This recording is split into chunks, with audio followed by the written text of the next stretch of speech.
السلام علیکم ورحمۃ اللہ وبرکاتہ۔ الحمدللہ رب العالمین، والصلاة والسلام علی اشرف الانبیاء والمرسلین وعلی آلہ واصحابہ اجمعین، اما بعد۔ محترم و مکرم سامعین، حاضرین و ناظرین کرام، الحمدللہ جامعہ انوارے کے زیر اہتمام مختلف کتابوں کی آڈیو اور ویڈیو ریکارڈنگ کا سلسلہ جاری ہے۔ نعمت الباری شرح صحیح بخاری، مصنف علامہ غلام رسول سعیدی صاحب علیہ رحمہ کی ریکارڈنگ کا سلسلہ ہم نے شروع کیا ہے۔ الحمدللہ کتاب الوضوء جلد اول، باب غسل الرجلین الی الکعبین، یہ پچھلے درس میں ہم اس کا پورا بیان اور اس کے ساتھ ساتھ باب استعمال فضل وضوء الناس، اس پر بھی ہم پچھلے درس میں گفتگو کر چکے ہیں۔ آج ہم اس کے بعد والا ایک نیا باب شروع کر رہے ہیں۔ اللہ تبارک و تعالیٰ سے دعا ہے کہ ہماری اس کوشش کو اللہ تبارک و تعالیٰ اخلاص کے ساتھ جاری رکھنے کی توفیق عطا فرمائے اور اس کے ذریعے سے دین اور دنیا میں کامیابی و کامرانی عطا فرمائے، اور جو ہم یہاں پر پڑھ رہے ہیں، سن رہے ہیں، اس پر عمل کرنے کی توفیق عطا فرمائے۔ چلیے باب نیا یہاں سے شروع ہو رہا ہے۔ حدثنا عبد الرحمن بن یونس قال حدثنا حاتم بن اسماعیل عن الجعد قال سمعت السائب بن یزید یقول ذهبت بی خالتی إلى النبي صلى الله عليه وسلم فقالت يا رسول الله إن ابن أختي وجيع،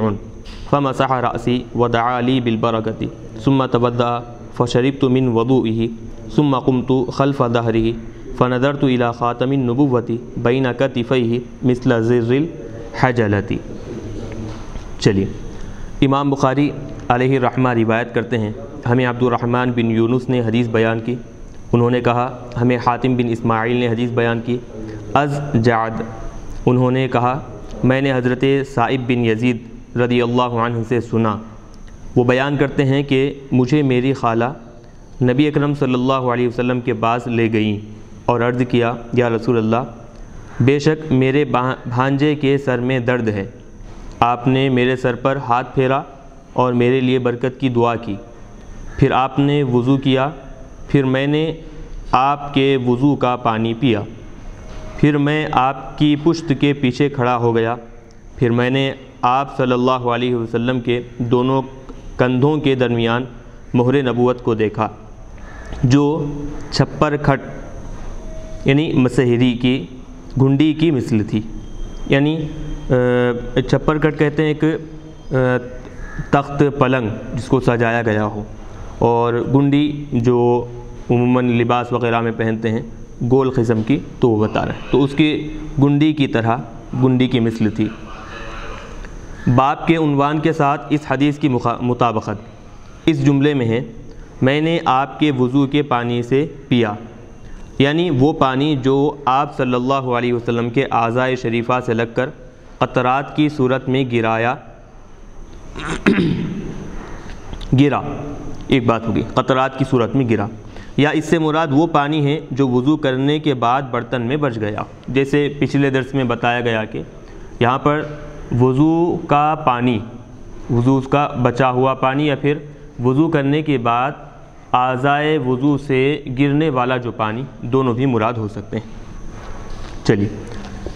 حدیث مذکور کے رجال کا تعارف، یعنی جو حدیث بیان کی گئی اس میں جو رجال ہیں، جو روات ہیں،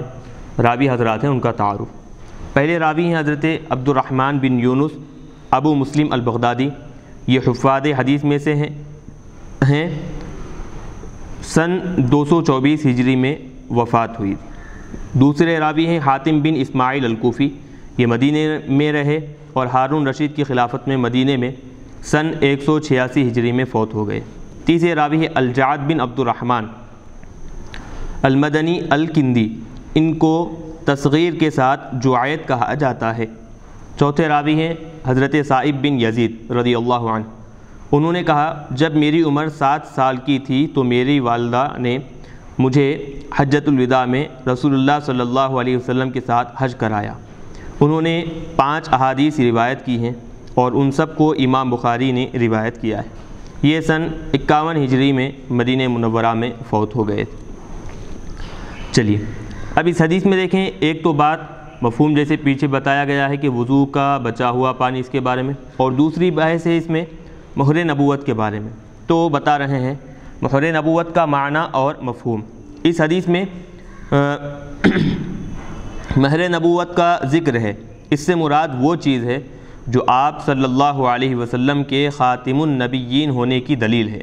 کہ آپ کے بعد کوئی نیا نبی مبعوث نہیں ہوگا، یعنی آپ کے بعد کوئی نیا نبی دنیا میں نہیں آئے گا۔ قاضی بیضاوی نے کہا خاتم النبوہ آپ کے 2 کندھوں کے درمیان ایک نشان ہے۔ کتب متقدمہ یعنی پہلے والی جو آسمانی کتابیں ہیں، تورات، زبور، انجیل وغیرہ، تو ان میں اس کی صفت بیان کی گئی ہے،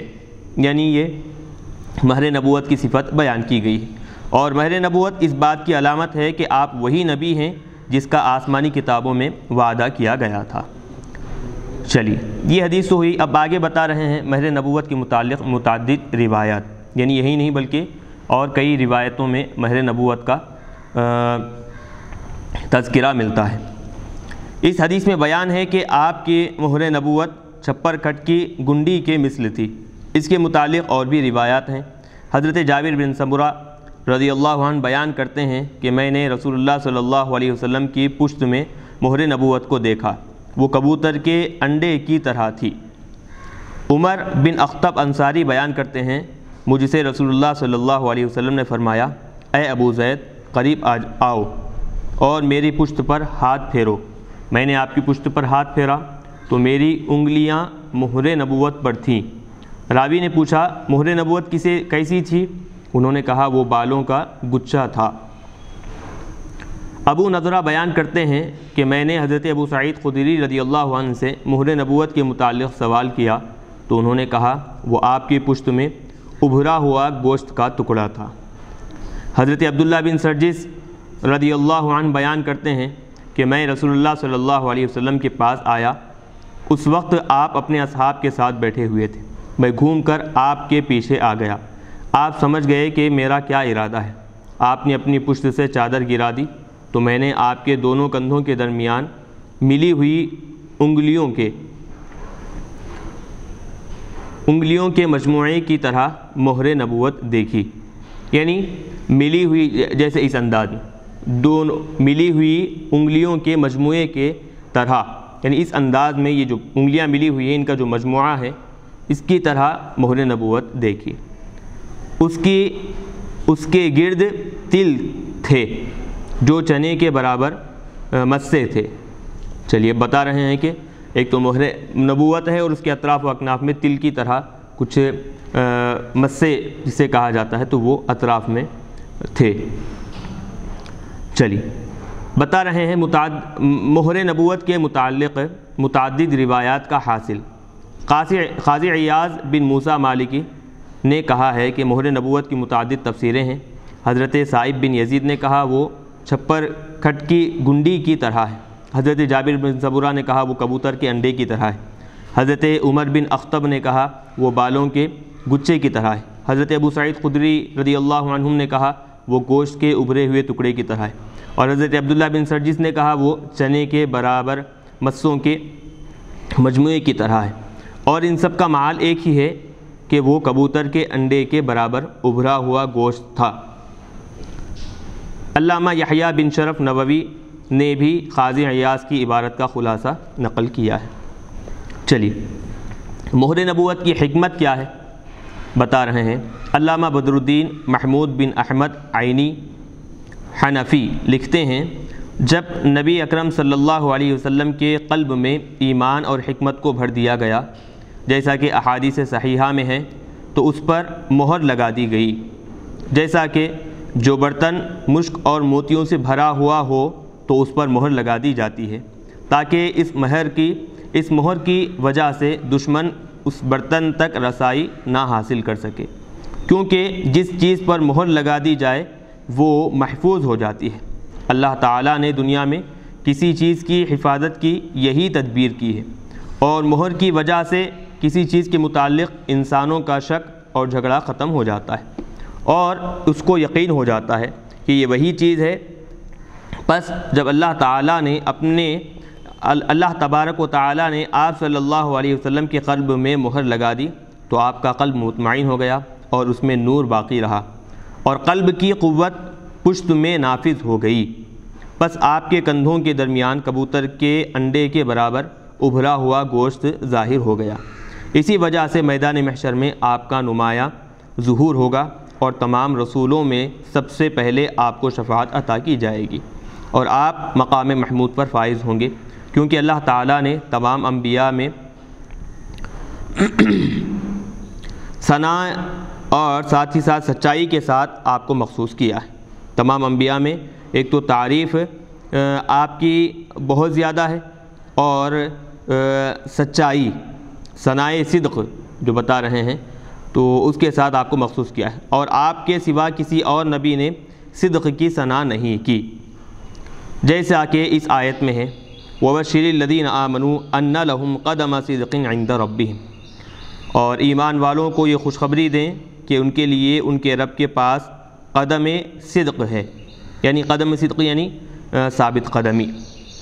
آگے خود بتا رہے ہیں، حضرت ابو سعید خدری رضی اللہ عنہ نے اس آیت کی تفسیر میں کہا قدم صدق سے مراد سیدنا محمد صلی اللہ علیہ وسلم ہے، جو قیامت کے دن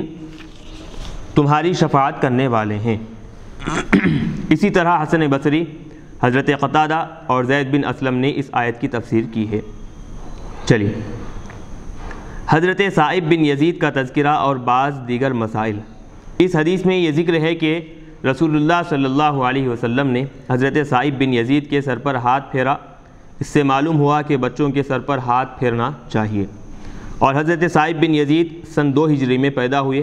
اور حجۃ الوداع میں حاضر ہوئے تھے، اور جب نبی اکرم صلی اللہ علیہ وسلم تبوک سے آ رہے تھے تو یہ دوسرے بچوں کے ساتھ آپ کے استقبال میں ثنیۃ الوداع کی طرف نکلے تھے۔ حافظ بیہقی حضرت صائب بن یزید سے روایت کرتے ہیں کہ جب نبی اکرم صلی اللہ علیہ وسلم غزوہ تبوک سے مدینہ آئے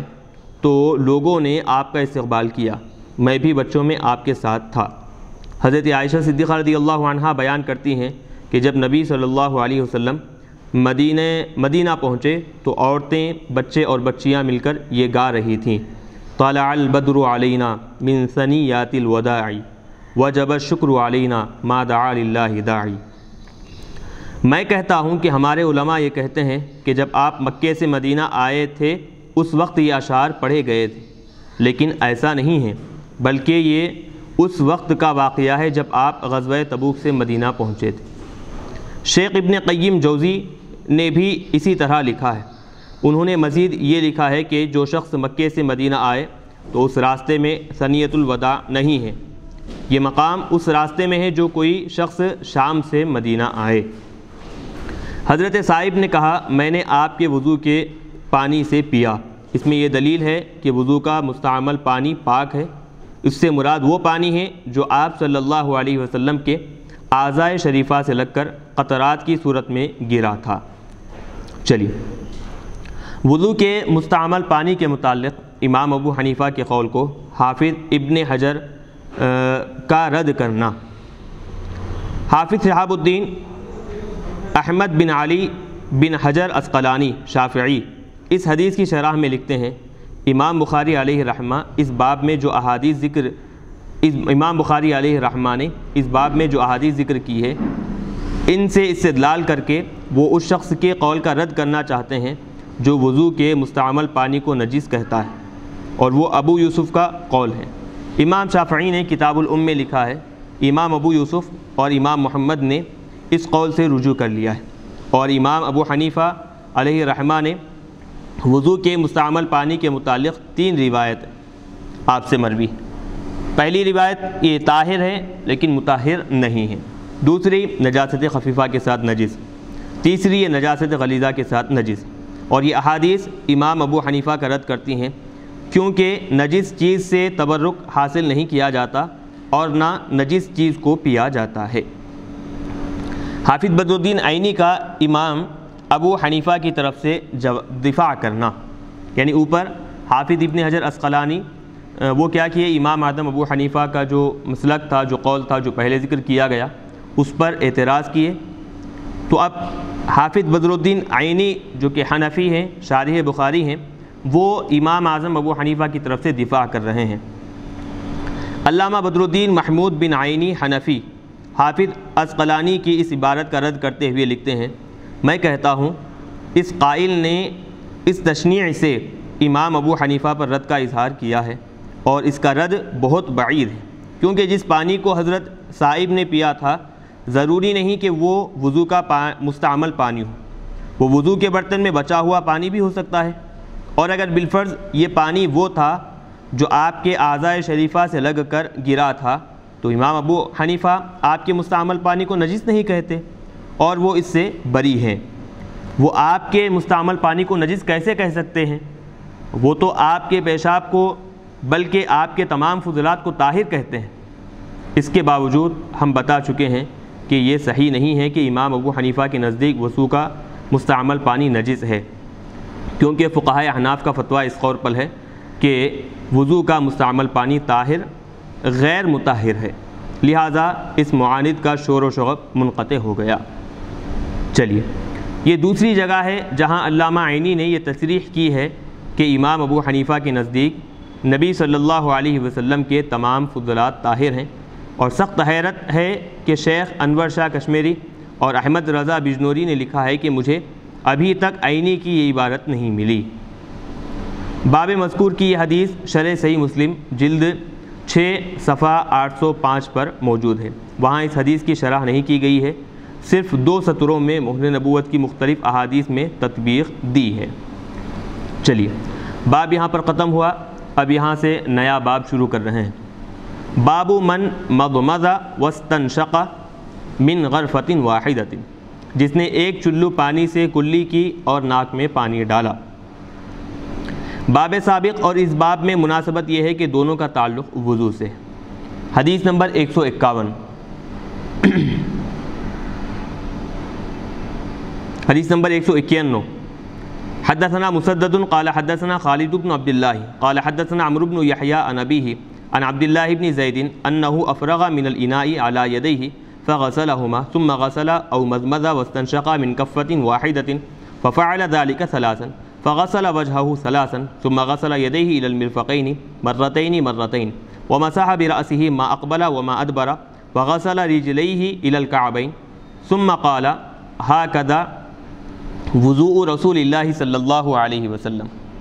امام بخاری علیہ رحمہ روایت کرتے ہیں، ہمیں مسدد نے حدیث بیان کی، انہوں نے کہا ہمیں خالد بن عبداللہ نے حدیث بیان کی، انہوں نے کہا ہمیں عمرو بن یحییٰ نے حدیث بیان کی، از والد خود از حضرت عبداللہ بن زید رضی اللہ عنہ، کہ انہوں نے برتن سے اپنے دونوں ہاتھوں پر پانی ڈالا، پس دونوں ہاتھوں کو دھویا، پھر انہوں نے ایک چلو سے دھویا یا کلی کی اور ناک میں پانی ڈالا، بس یہ 3 مرتبہ کیا، پھر 3 مرتبہ چہرہ دھویا، پھر 2 مرتبہ دونوں ہاتھوں کو کوہنیوں تک دھویا، پھر سر پر مسح کیا، آگے سے ہاتھ سر کے پیچھے لے گئے اور پیچھے سے ہاتھ آگے لے آئے، اور آپ اپنے دونوں پیروں کو ٹخنوں تک دھویا، پھر کہا رسول اللہ صلی اللہ علیہ وسلم کا وضو اسی طرح تھا۔ چلیے، اس حدیث کی تخریج اور شرح کے لیے صحیح بخاری صفحہ 185 کا مطالعہ فرما لیں، اور ایک چلو سے کلی کرنا اور ناک میں پانی ڈالنے کی تحقیق صحیح بخاری تخریج یعنی یہ حدیث اصل کہتے ہیں، حدیث کا تخریج کرنا مطلب حدیث کی کون سی کتاب میں ذکر کی گئی اس کو نکالنا، فلاں کتاب میں حدیث ہے، فلاں کتاب میں حدیث ہے، فلاں کتاب میں حدیث ہے، اس کو تخریج کرنا کہتے ہیں جی۔ اور ایک چلو سے کلی کرنے اور ناک میں پانی ڈالنے کی تحقیق صحیح بخاری صفحہ 140 میں مطالعہ فرما لیں۔ تو بہرحال حدیث بیان کیے، اب اس کی شرح کے لیے اشارہ کر دیے کہ مذکورہ جو جلد اول میں صفحہ 185 پر اور صفحہ 140 پر اس کی وضاحت گزر چکی ہے، وہاں اس کا مطالعہ فرما لیں۔ یہاں سے نیا باب شروع ہو رہا ہے، باب مسح الرأس مرتن، سر کا مسح ایک مرتبہ کرنا۔ اس باب میں یہ بیان کیا ہے کہ سر کا مسح صرف ایک بار کیا جائے گا۔ باب سابق میں یہ بیان کیا تھا کہ ایک چلو پانی سے کلی کی جائے اور ناک میں پانی ڈالا جائے، اور اس باب میں ایک بار سر کے مسح کا ذکر ہے، اور یہ دونوں باب وضو کے ارکان پر مشتمل ہیں، اسی لیے باہم متناسب ہیں، یعنی دونوں میں اس طرح تعلق اور نسبت پائی جا رہی ہے کہ دونوں بھی وضو کے افعال ہیں۔ حدیث نمبر 192، حدثنا سلیمان بن حرب قال حدثنا وہیب قال حدثنا عمرو بن یحیی عن ابیہ قال شہدت عمرو بن ابی حسن سأل عبد الله ابن زید عن وضوء النبی صلی اللہ علیہ وسلم فدعا بطور من ماء فتوضأ لهم فكفأ على يديه فغسلهما ثلاثا ثم أدخل يده في الإناء فمضمض واستنشق واستنثر ثلاثا بثلاث غرفات من ماء ثم أدخل يده في الإناء فغسل وجهه ثلاثا ثم أدخل يده في الإناء فغسل يديه إلى المرفقين مرتين ثم أدخل يده في الإناء فمسح برأسه فأقبل بيديه وأدبر بهما ثم أدخل يده في الإناء فغسل رجليه۔ چلیے اب اس کا ترجمہ بیان کر رہے ہیں کہ امام بخاری علیہ رحمہ روایت کرتے ہیں، ہمیں سلیمان بن حرب نے حدیث بیان کی، انہوں نے کہا ہمیں وہیب نے حدیث بیان کی، انہوں نے کہا ہمیں عمرو بن یحییٰ نے حدیث بیان کی از والد خود، انہوں نے کہا میں عمرو بن ابی حسن کے ساتھ پاس تھا، انہوں نے حضرت عبداللہ بن زید رضی اللہ عنہ سے نبی اکرم صلی اللہ علیہ وسلم کے وضو کے متعلق سوال کیا، انہوں نے پانی کا بڑا برتن منگایا، پھر ان کے سامنے وضو کیا، پھر اس بڑے برتن کو اپنے دونوں ہاتھوں پر انڈیلا، بس دونوں ہاتھوں کو 3 بار دھویا، پھر اپنا ہاتھ پانی کے برتن میں ڈالا، پھر 3 چلو پانی لے کر 3 بار کلی کی اور 3 بار ناک میں پانی ڈالا، پھر اپنا ہاتھ پانی کے برتن میں ڈالا، پھر پس اپنے چہرے کو 3 بار دھویا، پھر اپنا ہاتھ پانی کے برتن میں ڈالا، پھر اپنے دونوں ہاتھوں کو 2 بار کوہنیوں تک دھویا، پھر اپنا ہاتھ برتن میں ڈالا، بس اپنے سر کا مسح کیا، بس ایسے اپنے دونوں ہاتھوں کو آگے سے پیچھے لے گئے، پھر پیچھے سے آگے لائے، پھر اپنے ہاتھ کو برتن میں ڈالا، بس اپنے دونوں پیروں کو دھویا۔ وحدثنا موسیٰ قال حدثنا وہیب قال مسح رأسہ مرتن، اور ہم کو موسیٰ نے حدیث بیان کی، انہوں نے کہا ہم کو وہیب نے حدیث بیان کی، وہ بیان کرتے ہیں کہ انہوں نے ایک بار سر کا مسح کیا۔ بہرحال اس حدیث کی تخریج اور شرح کے لیے صحیح بخاری صفحہ 185 اور صحیح بخاری صفحہ 140 کا مطالعہ کر لیں۔ بہرحال اس کی وضاحت بھی پہلے گزر چکی۔ اب یہاں سے ایک نیا باب شروع کر رہے ہیں، باب وضوء الرجل مع امرأتہ وفضل وضوء المرأۃ، مرد کا اپنی بیوی کے ساتھ وضو کرنا اور عورت کے بچے ہوئے پانی سے وضو کرنا۔ اس باب میں یہ بیان ہے کہ مرد اور اس کی بیوی ایک برتن سے پانی لے کر وضو کریں، اور عورت کے پانی لینے کے بعد جب مرد اس عورت کے چھوڑے ہوئے پانی سے وضو کرے گا تو اس کا کیا حکم ہے۔ امام بخاری علیہ رحمہ فرماتے ہیں وَتَوَضَّأَ عُمَرُ بِالْحَمِيمِ مِنْ بَيْتِ نَصْرَانِيَّةٍ، حضرت عمر رضی اللہ عنہ نے نصرانیہ کے گھر سے گرم پانی لے کر وضو کیا۔ اس اثر پر یہ اعتراض ہوتا ہے کہ حضرت عمر کے اس اثر کی باب کے عنوان کے ساتھ کوئی مناسبت نہیں ہے۔ اثر یعنی حدیث کے جو مترادف الفاظ ہوتے ہیں، مترادف نام ہیں، خبر ہے، اثر ہے، حدیث ہے، تو یہاں پر اثر لایا گیا ہے۔ تو اس اثر پر یہ اعتراض ہوتا ہے کہ حضرت عمر کے اس اثر کی باب کے عنوان کے ساتھ کوئی مناسبت نہیں ہے۔ اس کا جواب یہ ہے کہ کتاب کی تدوین سے امام بخاری علیہ رحمہ کی غرض صرف احادیث کی عبارت کو جمع کرنا نہیں ہے، بلکہ ان کی غرض اس سے عام ہے، اس لیے وہ آثار صحابہ، فتاوی سلف یعنی گزرے ہوئے بزرگان دین کے فتاوی اور اقوال علماء اور قرآن مجید اور احادیث میں وارد مشکل الفاظ کے معانی بھی ذکر کرتے ہیں۔ اور حضرت عمر رضی اللہ عنہ کے اس اثر سے امام بخاری کا مقصود یہ ہے کہ گرم پانی سے وضو کرنا جائز ہے، اور نصرانی عورت کے گھر سے پانی لے کر وضو کرنا جائز ہے جب تک یہ ثابت نہ ہو کہ یہ پانی نجس ہے۔ یعنی اگر کوئی نصرانی یہاں پر ذکر ہے تو اس لفظ کو ہی دیکھتے ہوئے اگر کسی نصرانی آدمی کے گھر کے پاس وضو کرنے کے لیے اس سے پانی لیے ہیں تو وہ پانی لے کر وضو کرنا جائز۔ کب؟ جب تک کہ اس کے وہ پانی نجس ہے یہ اندازہ نہ ہو۔ اگر پانی نجس ہے، اگر اندازہ ہو گیا ہے، معلوم ہو گیا ہے، تو وہ پانی سے اب وضو نہیں کر سکتے۔ پاک ہے پانی، اندازہ سمجھ میں بھی آ رہا ہے پاک ہونے کا، لہٰذا اس پانی سے وضو کر سکتے ہیں۔ حدیث نمبر 193 حدثنا عبداللہ بن یوسف قال اخبرنا مالک عن نافع عن عبداللہ بن عمر انه قال كان الرجال والنساء يتوضؤون في زمان رسول اللہ صلی اللہ علیہ وسلم جميعا۔ امام بخاری علیہ رحمہ روایت کرتے ہیں، ہمیں عبداللہ بن یوسف نے حدیث بیان کی، انہوں نے کہا ہمیں امام مالک نے خبر دی از نافع از حضرت عبداللہ بن عمر رضی اللہ عنہما، انہوں نے کہا کہ رسول اللہ صلی اللہ علیہ وسلم کے زمانے میں مرد اور عورتیں اکٹھے وضو کرتے تھے۔ چلیے، اکٹھے یعنی ایک ساتھ وضو کیا کرتے تھے۔ اس حدیث کی باب کے عنوان سے صرف ایک جز میں مطابقت ہے، یعنی مرد اور عورت اکٹھے ایک ساتھ جمع ہو کر وضو کرتے تھے، اور اس حدیث میں یہ مذکور نہیں ہے کہ وہ ایک برتن سے پانی لے کر وضو کرتے تھے، حتیٰ کہ یہ لازم آئے کہ مرد نے عورت کے بچے ہوئے پانی سے وضو کیا۔ البتہ ایک اور حدیث میں یہ تصریح ہے،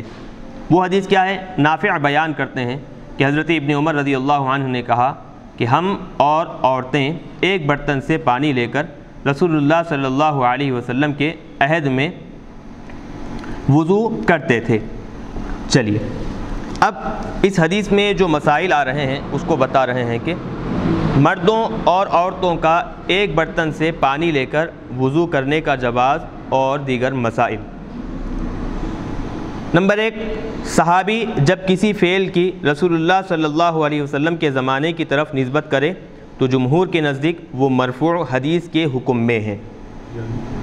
یعنی صحابی جب کوئی کام کرے اور پھر وہ کام رسول اللہ صلی اللہ علیہ وسلم کے زمانے کی طرف منسوب کرے کہ حضور کے زمانے میں ایسا کیا جاتا تھا،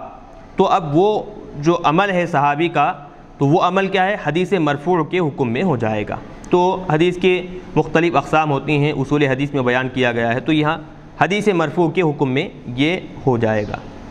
دوسری بات، اس حدیث میں یہ دلیل ہے کہ مرد اور عورت کا ایک برتن سے پانی لے کر وضو کرنا جائز ہے۔ مرفوع حدیث پہ بھی عمل کیا جا سکتا ہے۔ مرفوع حدیث بہت کیا کہیں گے کہ اس کو مرفوع حدیث بہت ہی اعلیٰ ترین احادیث میں اس کا شمار ہوتا ہے۔ حدیث مرفوع کا مطلب کہ اس میں ہوتا یہ ہے کہ راوی حدیث کو حضور پاک علیہ الصلاۃ والسلام کی طرف اس کی نسبت کرے کہ میں نے حضور پاک علیہ الصلاۃ والسلام کو ایسے کرتے ہوئے دیکھا ہے یا پھر ایسے کہتے ہوئے سنا ہے، تو عمل خود کرے اور نسبت حضور کی طرف کرے، یا پھر پوری حدیث حضور پاک علیہ الصلاۃ والسلام کی طرف منسوب کرے، اس کو حدیث مرفوع کہا جاتا ہے۔ چلیے، تو دوسری بات بتا رہے ہیں، اس حدیث میں یہ دلیل ہے کہ مرد اور عورت کا ایک برتن سے پانی لے کر وضو کرنا جائز ہے، اور رہا عورت کے بچے ہوئے پانی سے وضو کرنا، تو امام شافعی علیہ رحمہ کے نزدیک مرد کا اس پانی سے وضو کرنا جائز ہے۔ یعنی عورت وضو کرنے کے بعد پانی اگر بچے رہ جائے تو بچے ہوئے پانی سے وضو کرنا شوہر کے لیے، مرد کے لیے امام شافعی علیہ رحمہ کے پاس جائز ہے بالکل۔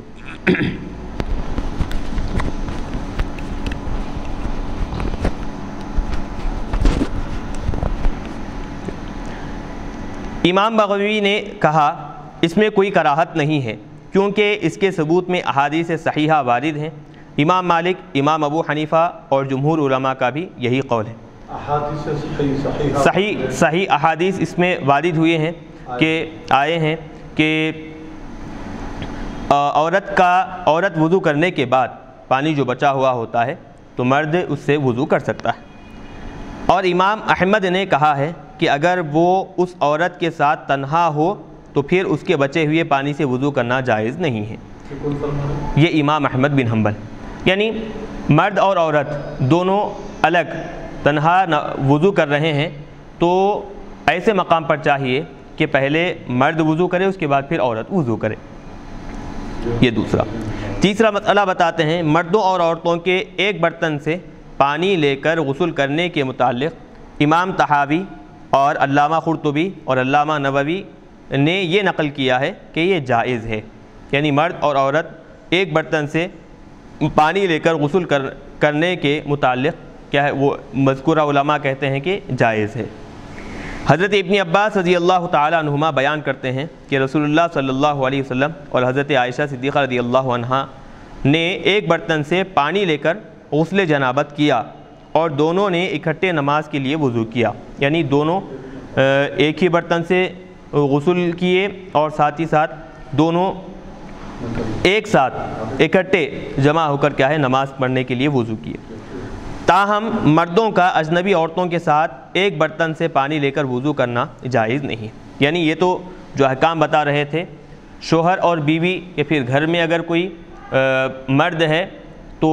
جو قریبی رشتہ داروں کا ہے تو وہ سارے احکام جو ابھی بتائے گئے ان کے لیے۔ ہاں البتہ اجنبی مرد جو ہے تو اس کے لیے کیا حکم ہے بتا رہے ہیں کہ تاہم مردوں کا اجنبی عورتوں کے ساتھ ایک برتن سے پانی لے کر وضو کرنا جائز نہیں ہے، البتہ مردوں کا اپنی بیوی کے ساتھ ایک برتن سے پانی لے کر وضو کرنا جائز ہے۔ امام احمد بن حنبل رحمۃ اللہ، یہ آخر میں فیصلہ کن بات ہے، سب کے پاس ہے جو بتائے کہ گھر میں اگر بیوی کے ساتھ وضو کر رہے ہیں تو تقدیم و تاخیر، پہلے شوہر بعد میں بیوی اس انداز میں، یا پھر پہلے بیوی بعد میں شوہر اس انداز میں وضو یا پھر غسل کر سکتے ہیں ایک برتن سے۔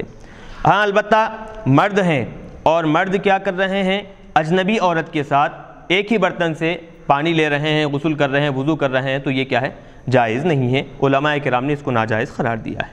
تو مفتی صاحب یعنی بیوی کے ساتھ ساتھ محرم بھی شمار ہے اس میں، جیسا والدہ ہے، بہنیں ہیں، سگی بہنیں ہیں، یعنی جو محرم ہیں۔ جی جی،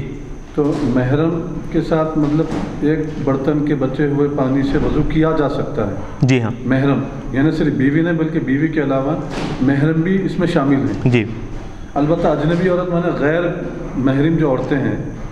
جی ہاں، محرم عورتیں جی، تو ان کے بچے ہوئے پانی سے وضو کرنا جائز نہیں ہے، کیونکہ وہاں پر کیا ہے مرد اور زن کا اختلاط ہو جائے گا تو انتشار ہونے اور پھر کیا ہے فتنے کا اندیشہ ہے، تو لہٰذا اسی لیے یہ احتیاطی طور پر ناجائز قرار دیا گیا ہے۔ چلیے اب یہاں پر باب ختم ہوا، نیا باب ہم شروع کر رہے ہیں۔ باب سب النبی صلی اللہ علیہ وسلم وضوءہ علی المغمى علیہ، نبی اکرم صلی اللہ علیہ وسلم کا اپنے وضو کے پانی کو بے ہوش شخص پر ڈالنا۔ چلیے اب بتا رہے ہیں بے ہوشی، جنون اور نیند میں فرق یہ ہے کہ جنون میں عقل مسلوب ہو جاتی ہے، یعنی جنون جب طاری ہوتا ہے تو عقل پر کیا ہے بالکل مسلوب، اصل اس کے معنی آتے ہیں عقل چھین لی جاتی ہے، یعنی عقل کام نہیں کرتی جنون جب طاری ہوتا ہے۔ اور بے ہوشی میں عقل مغلوب ہو جاتی ہے، یعنی عقل تو اپنے ٹھکانے پر رہتی ہے لیکن وہ انسانی جسم پر غالب آ جاتی ہے، وہ انسانی جسم کیا ہے غالب آ جاتی ہے۔ تو بے ہوشی کا مطلب بے ہوشی عقل پر غالب آ جاتی ہے۔ تو دو چیزیں دیکھیں، ایک ہے عقل مسلوب ہونا